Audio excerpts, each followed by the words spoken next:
Hello, friends. Welcome back to my channel and Namaskar. Meditation and Spiritual Life book में The Spiritual Quest first chapter Example of Saints. We must cultivate intense yearning for God, the unceasing, uncompromising quest for God that we find in the lives of saints and sages. Sri Chaitanya was a great scholar in his younger days. But at the prime of his youth, he underwent a sudden conversion and became an ardent lover of God.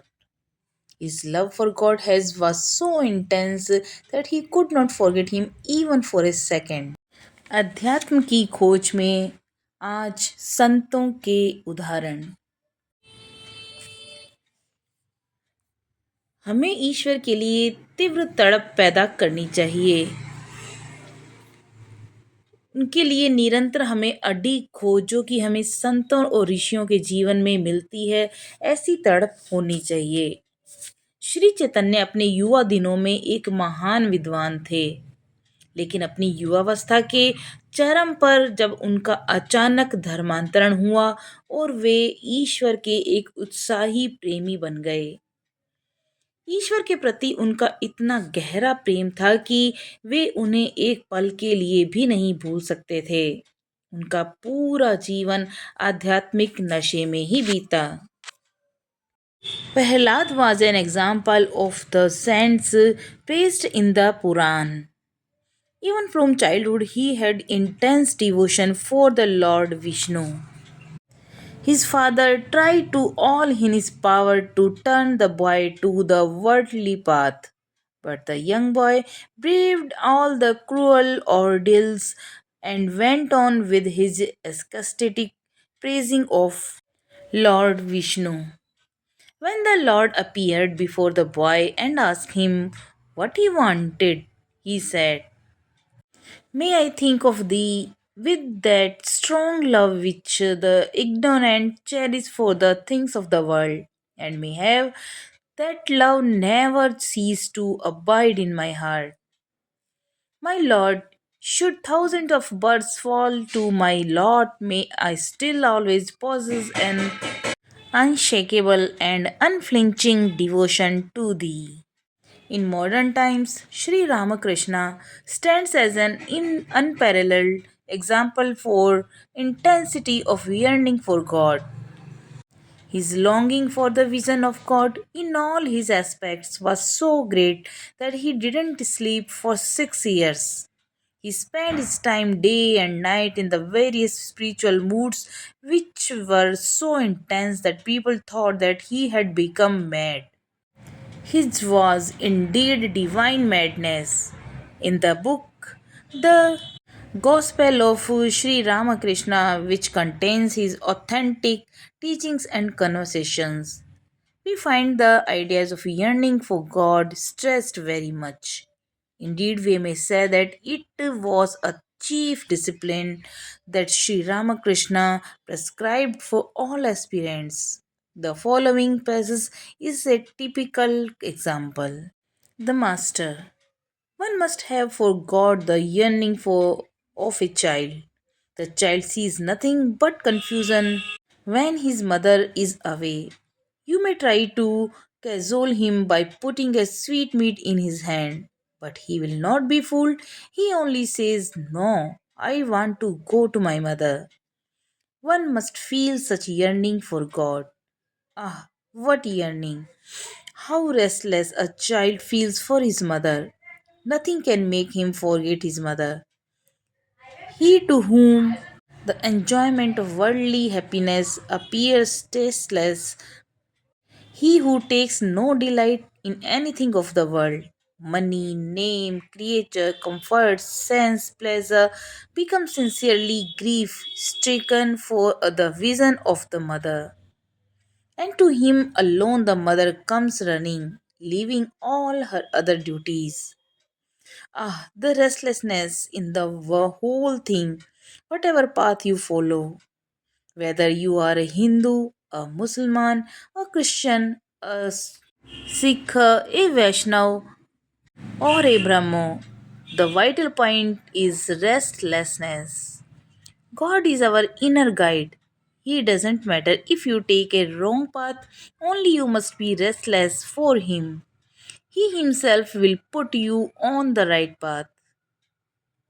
Bankim asked his master, Sir, how one can develop divine love?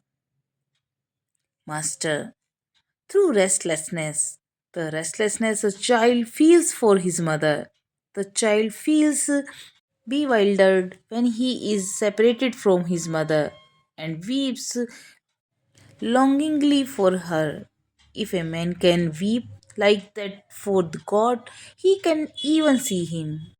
At the approach of dawn, the eastern horizon become red. Then one knows it will soon be sunrise. Likewise, if you see a person restless for God, you can be pretty certain that he has not long to wait for his vision. All the intimate disciples of Sri Ramakrishna had this burning passion for God. Balram was one among them. His first meeting with the Sri Ramakrishna is very revealing. The day following his arrival in Calcutta, he started for Dakshineshwar. There was a great crowd in the temple garden owing to the presence of Keshav Chandra Sen and his Brahmo followers. Balram sat in a corner of the master's room, and when the party went to eat, Sri Ramakrishna called to him and inquired if he had anything to ask. Sir, said Balram, does God really exist? Certainly, replied the master. Can anybody realize him? Yes, said the master. He reveals himself to the devotee who thinks to him as the nearest and dearest.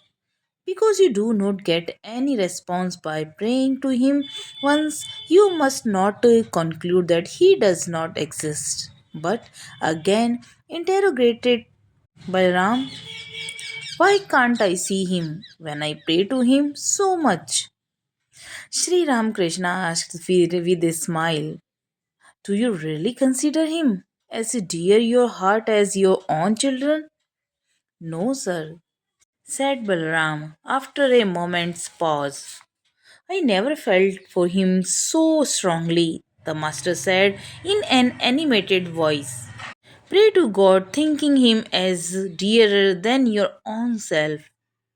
Verily, I tell you, he is most attached to his devotees. He cannot but reveal himself to them. He comes to men before he is sought. There is none more intimate and affectionate than God.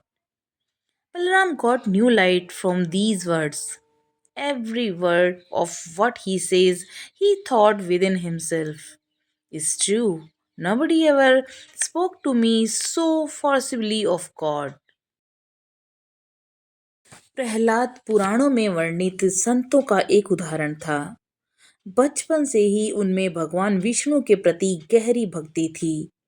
उनके पिता ने बालक को सांसारिक मार्ग पर मोड़ने के लिए पूरी शक्ति लगा दी, लेकिन युवा बालक ने सभी क्रूर परीक्षाओं को सामना किया और भगवान विष्णु को अपनी आनंदमय स्तुति जारी रखी।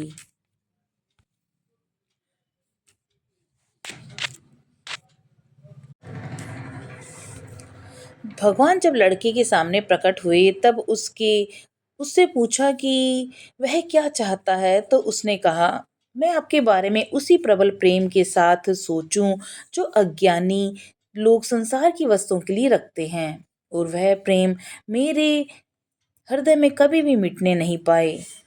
हे प्रभु, यदि मुझे हजारों जन्म भी प्राप्त हो जाएं, तो भी मैं सदैव आपके प्रति अविचल और अटल भक्ति रखूं। आधुनिक समय में भी श्री रामकृष्ण भगवान के लिए तीव्र लालसा के एक अद्वितीय उदाहरण के रूप में खड़े हैं। भगवान के सभी पहलुओं में उनके दर्शन की उनकी लालसा इतनी महान थी कि वे 6 साल तक सोए ही नहीं और दिन रात भगवान के ही ध्यान में डूबे रहते। उन्होंने अपना समय दिन रात विभिन्न आध्यात्मिक मनोदशाओं में बिताया, जो इतनी तीव्र थी कि लोगों को लगा कि वे पागल हो गए हैं। उनका पागलपन वास्तव में दिव्य था। श्री रामकृष्ण की पुस्तक द गॉस्पेल में उनकी प्रामाणिक शिक्षाएं और वार्तालाप हैं। हम पाते हैं कि भगवान के लिए तड़प के विचार पर उन्होंने बहुत ज़्यादा जोर दिया है। वास्तव में हम कह सकते हैं कि यह मुख्य अनुशासन था जिसे श्री रामकृष्ण ने सभी साधुओं के लिए निर्धारित किया था। एक उदाहरण के रूप में वे बताते हैं कि गुरु बंकिम और अन्य लोगों से कहते हैं कि भगवान के लिए बालक जैसी तड़प होनी चाहिए। जब माँ घर से बाहर होती है तो बालक को भ्रम ही दिखाई देता है। तुम उसके हाथ में मिठाई लेकर उसके बहलाने की कोशिश करो, पर वह धोखा नहीं खाएगा। वह केवल इतना ही कहता है कि मैं अपनी माँ के पास जाना चाहता हूँ। भगवान के लिए भी ऐसी ही प्रेम, भक्ति और तड़प होनी चाहिए। आह, कैसी तड़प! बालक को अपनी माँ के लिए कितनी बेचैनी होती है। कोई भी चीज उसे उसकी माँ को भूलने में नहीं सहायता देती। जिसे संसारिक सुखों का आनंद नीरस लगता है, इंद्रिय सुख कोई आनंद नहीं देता, वह सचमुच बाद में दुखी हो जाता है और केवल उसी के पास वो सब कर्तव्य छोड़कर जैसे माँ आ जाती है, परमात्मा अपने भक्त के पास दौड़े चले आते हैं। यही बेचैनी ही तो सारी बात है। आप चाहे जिस भी रास्ते पर चलें, चाहे आप हिंदू हैं, मुसलमान हैं, ईसाई हैं या फिर किसी भी जाति धर्म के, हर तरह से जो आप रास्ता अपनाते हैं, बस वो सीधा ईश्वर के लिए बेचैन होना चाहिए। वही आपको बाद में सत्य के रास्ते पर, सही रास्ते पर ले आएंगे। इसके अलावा जो भी रास्तों में गलतियां होती हैं, हर कोई सोचता है कि उसकी घड़ी सही है, लेकिन वास्तव में कोई भी घड़ी पूरी तरह से सही नहीं है। इससे किसी एक काम में कोई बाधा नहीं आती। अगर कोई ईश्वर के लिए बेचैन है तो उसे साधुओं की संगति मिलती है और जहाँ तक संभव हो वह साधुओं की मदद से अपनी घड़ी को सही कर लेता है। बंकिम जी पूछते हैं गुरु से, महाराज, दिव्य प्रेम कैसे विकसित किया जाए? गुरु जी, बेचैनी के जरिए। वह बेचैनी जो एक बच्चा अपनी माँ के लिए तड़प पैदा करता है। जब वह अपनी माँ से अलग होता है तो बच्चा व्याकुल हो जाता है और उसके लिए तरसता हुआ रोता है। अगर कोई इंसान भगवान के लिए इस तरह रो सकता है तो वह उन्हें देख सकता है। जिस तरह से भोर के समय पूर्वी क्षितिज लाल हो जाता है, तब व्यक्ति को पता चल जाता है कि सूर्योदय होने वाला है। इसी तरह यदि आप किसी व्यक्ति को ईश्वर के लिए बेचैन देखते हैं तो आप निश्चित रूप से जान सकते हैं कि उसे ईश्वर के दर्शन के लिए अधिक समय तक प्रतीक्षा नहीं करनी पड़ेगी। श्री रामकृष्ण के सभी अंतरंग शिष्यों में ईश्वर के प्रति एक अटूट लगन थी। बलराम उनमें से एक थे और रामकृष्ण के साथ उनकी पहली मुलाकात बहुत कुछ उजागर करती है। कलकत्ता पहुंचने के अगले दिन वे दक्षिणेश्वर के लिए चले गए। केशव चंद्र सेन और उनके ब्रह्मा अनुयायियों के उपस्थिति के कारण मंदिर के बगीचे में बहुत सारी भीड़ थी। बलराम गुरुजी के कमरे में एक कोने में जाकर बैठ गए। जब वे भोजन करने चले गए तब श्री रामकृष्ण जी ने बलराम को बुलाया। बलराम ने पूछा कि क्या ईश्वर सचमुच में है? निश्चित रूप से, गुरुदेव ने उत्तर दिया। तो क्या हम उन्हें अनुभव कर सकते हैं? हाँ, गुरुदेव बोले। तो मैं स्वयं को उस भक्त के समक्ष प्रकट क्या वे स्वयं को उस भक्त के समक्ष प्रकट करते हैं जो उन्हें सबसे ज्यादा प्रिय और निकटतम मानता है?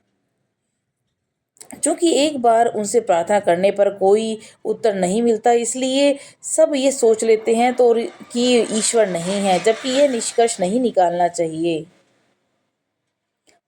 फिर से बलराम ने पूछा कि जब मैं उनसे इतनी प्रार्थना करता हूं तो वे मुझे क्यों नहीं दिखते? श्री रामकृष्ण जी मुस्कुराते हुए बोले, उन्होंने पूछा कि क्या तुम सचमुच उन्हें अपने हृदय में अपने बच्चों के समान प्रिय मानते हो? तब उन्होंने कहा कि पल भर के लिए पहले रुके, फिर उन्होंने कहा नहीं, मैंने कभी भी उनके प्रति इतनी प्रबल भावना नहीं की। गुरु ने उत्साहित स्वर में कहा, भगवान को अपने से भी अधिक प्रिय समझकर उनसे प्रार्थना करो। वे मैं तुमसे सच कहता हूँ कि वे अपने भक्तों के लिए सबसे अधिक जुड़े हुए हैं और वे स्वयं को उनके सामने प्रकट किए बिना नहीं रह सकते। वे मनुष्य के पास तब आते हैं जब उन्हें खोजा नहीं जाता। भगवान से भी अधिक आत्मीय और स्नेही कोई नहीं है। इन शब्दों में बलराम को नई रोशनी मिली। उन्होंने जो कुछ कहा उसका एक एक शब्द उन्होंने अपने मन में सोचा, सत्य है। किसी ने भी मुझे भगवान के बारे में इतनी विनम्रता से और इतनी गहरी बात पर कभी जोर नहीं दिया। Begin early in life. There are a good many people who think that they can leave religion to their old age after enjoying all the fruits of life, but their time may never come because after dissipating the greater part of their energy in physical enjoyment, there will be no much of it left for strenuous spiritual practice. Many people start spiritual life too late to get any great benefit from it. Many people realize too late that their life had been in vain. But they are better than the old fool who still runs after physical enjoyment even in old age. Vainly imagining that he is a romantic young man. In the West, you meet so many of these miserable people. One has to begin as early as possible with one's spiritual life, unless we have sown the seed of spirituality in our soul early in the life. There is no possibility of creating the spiritual attitude in later life. Sri Ramakrishna one day warned his beloved young disciples Narendra about associating himself with Girish, the famous actor dramatist of Bengal. Master says, do you visit Girish frequently? No matter how much one washes a cup that has contained a solution of garlic, still a trace of smell will certainly linger. The youngsters who come here are pure souls untouched by woman and gold. Men who have associated a long time with woman and gold smell of the garlic as it were. They are like a mango picked by crows. Such a fruit cannot be offered to the deities in the temple, and you would hesitate to eat it yourself. Again, take a case of Newport and another in which curd has been made. One is afraid to keep milk in the second pot, for the milk very often turns sour. Girish later on heard about this talk and asked Sri Ramakrishna whether the smell of garlic would go. The master replied that the smell would go if the cup was heated in a blazing fire. Once a person has become a slave of his instincts, he finds it too difficult to free himself from their clutches. And suppose one dies before attaining one's goal. Remember the passage in the Gita. Even a little of this discipline saves one from the great fear. Those who have seriously struggled in spiritual life, those who have surrendered their all to the divine, need not have any fear. There are other planes of existence where they can continue their spiritual quest. If they have lived an intensely spiritual life while alive, then one would follow the same course where one left off. Death brings about only a change of environment, but the focus of our consciousness, which the divine is always with us. Wherever we are, the infinite is always with us. When we get this idea, we lose all fear of death. We should court neither life nor death. Let destiny runs its course, but let us fix our heart forever on the divine. Let us march on fearlessly, resolutely towards the goal until you fall asleep, until you die. Always busy yourself with Vedantic thoughts. जीवन में जल्दी शुरुआत करें। ऐसे बहुत से लोग हैं जो सोचते हैं कि जीवन में सभी फलों के आनंद लेने के बाद वे धर्म को बुढ़ापे तक छोड़ सकते हैं। लेकिन उनका समय कभी नहीं आता, क्योंकि भौतिक भोगों में अपनी अधिकांश ऊर्जा नष्ट करने के बाद कठोर आध्यात्मिक साधना के लिए कुछ नहीं बचेगा। बहुत से लोग आध्यात्मिक जीवन बहुत देर से शुरू करते हैं और इससे कोई बड़ा लाभ नहीं उठा पाते। बहुत से लोगों का बहुत देर से पता चलता है कि उनका जीवन व्यर्थ गया, लेकिन वे उस बूढ़े मूर्ख से बेहतर हैं जो बुढ़ापे में भी भौतिक भोगों के पीछे भागता रहता है, यह सोचकर कि वह एक रोमांटिक रूह युवक है। और पश्चिम में आपको ऐसे बहुत से दुखी लोग मिल जाएंगे। किसी को भी अपने आध्यात्मिक जीवन की शुरुआत यथाशीघ्र करनी चाहिए। जब तक हम अपने जीवन में अपनी आत्मा में आध्यात्मिकता का बीज नहीं बो देते, तब तक बाद के जीवन में आध्यात्मिक दृष्टिकोण विकसित करना संभव ही नहीं है। श्री रामकृष्ण जी ने एक दिन अपने प्रिय युवा शिष्य नरेंद्र को बंगाल के प्रसिद्ध अभिनेता नाटककार गिरीश के साथ जुड़ने के बारे में चेतावनी दी। गुरुजी, क्या आप गिरीश के पास अक्सर आते हैं? लहसुन के चोल से भरे प्याले को चाहे जितना भी धो लें, फिर भी उसकी गंध रह ही जाती है। यहाँ आने वाले युवा शुद्ध आत्मा वाले होते हैं, जो स्त्री और सोने से अछूते होते हैं। स्त्री और सोने से लंबे समय से जुड़े पुरुषों को लहसुन की गंध आती है। वे कौओं द्वारा चोंच मारे गए आम की तरह होते हैं। ऐसा फल मंदिर में भगवान को नहीं चढ़ाया जा सकता और आप इसे खुद खाने में भी संकोच करेंगे।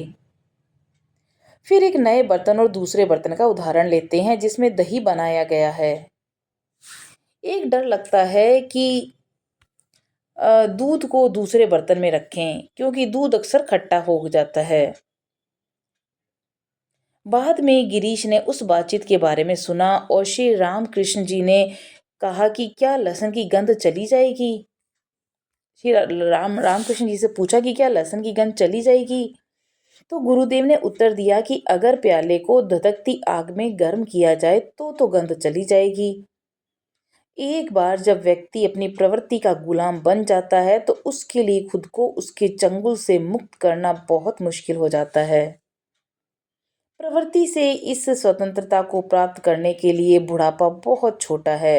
यदि आपका आदर्श अति चेतन अनुभव को प्राप्ति द्वारा बंधन और दुख से मुक्ति है, तो आपको अभी से शुरुआत कर देनी चाहिए। और मान लो कि कोई अपना लक्ष्य प्राप्त करने से पहले ही मर गया है, तो गीता का यह अंश याद करो। इस अनुशासन का थोड़ा सा भी पालन मनुष्य को महान भय से बचा लेता है। जिन्होंने आध्यात्मिक जीवन में गंभीरता पूर्वक संघर्ष किया है, जिन्होंने अपना सर्वस्व भगवान को समर्पित कर दिया है, उन्हें किसी प्रकार का भय नहीं होना चाहिए। यदि उन्हें जीवित रहते हुए गहन आध्यात्मिक जीवन जिया है, तो अस्तित्व के अन्य स्तर भी हैं जहां वे अपनी आध्यात्मिक खोज जारी रख सकते हैं। तब मनुष्य उसी मार्ग पर चलेगा जहां से उसने छोड़ा था। मृत्यु केवल वातावरण में परिवर्तन लाती है, लेकिन हमारी चेतना का केंद्र अर्थात भगवान हमेशा हमारे साथ रहते हैं। हम जहां भी हों अनंत हमेशा हमारे साथ रहते हैं। जब हम इस विचार को प्राप्त कर लेते हैं, तो हमें मृत्यु का सारा भय समाप्त हो जाता है। हमें न तो जीवन की परवाह करनी चाहिए और न ही मृत्यु की। भाग्य को अपने तरीके से चलने दो, लेकिन हमें अपना हृदय हमेशा भगवान पर ही लगाना चाहिए। हमें निर्भयता पूर्वक दृढ़ निश्चय के साथ लक्ष्य की ओर बढ़ना चाहिए। जब तक तुम सो ना जाओ, जब तक तुम मर ना जाओ, सदैव वेदांतिक विचारों में व्यस्त रहो। तो आज पहले अध्याय आध्यात्मिक खोज में इतना ही। कल हम अध्याय दूसरे में जानेंगे। तब तक के लिए नमस्कार।